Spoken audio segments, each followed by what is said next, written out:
Hi everyone, I hope that you guys are all doing well and shining your beautiful light bright. Welcome to episode 6 of my 7-day no social media challenge. Today, I want to share with you guys how I realized that we rarely go out and look for information.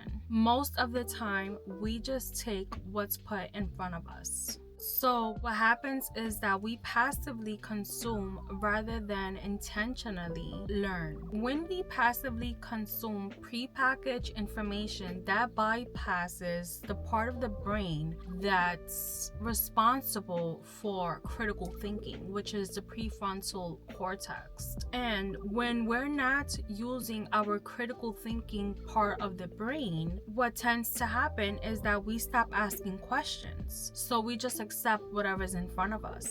Also, the algorithm has become optimized for engagement. The algorithm doesn't care about what's true and what's false. What you see often isn't the most accurate. What you see often is what keeps people's attention. So this ends up creating shallow understanding and emotional reactivity. We need to start to understand that just because it's repeated doesn't mean that it's true. With that being said, we have to go out of our way to learn information and look for information. What we have seemed to have forgotten is that real information and real understanding requires effort. When you seek information intentionally, you retain it different because you're actually putting in the work to look for the information. You're reading articles, you're reading books, you're holding multiple perspectives, you're tracing information back to its source. So curiosity is a form of self-respect. Choosing what you learn is a form of self-trust. Curiosity isn't random. It's actually intelligence trying to organize itself.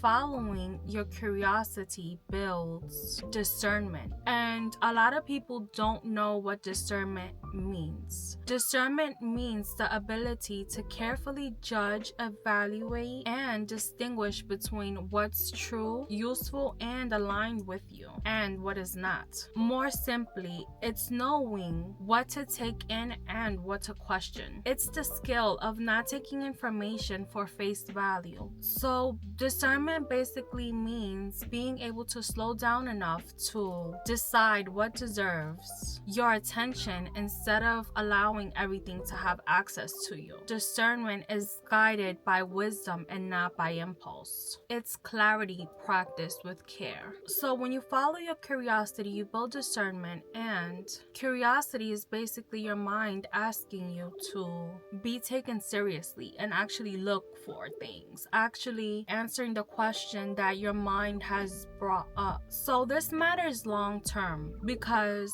when you think for yourself, you don't react as easily as others might. Also, you don't become emotionally hijacked by every new piece of information. And that's important because you develop a grounded relationship with knowledge. So when you choose what you learn, you stop being shaped by what you're shown. You cannot take everything that social media is showing you on your feed for face value, especially information that is being thrown at you. Information should be something that you engage in. It shouldn't be something that happens to you. And slowing down, taking your time to question and trace back to the original source is not a waste of time. And it isn't about deprivation. It's about direction. And when you choose the direction that you're going in, you're able to stand in your power. So I hope you guys enjoyed this message. Make sure to stay tuned for episode 7. Comment down below if you have any questions for me. I would love to answer them. And thank you guys so much for all the support you've been showing. Every like, every comment, every share. It totally means the world to me. I'll see you next time, guys. Later.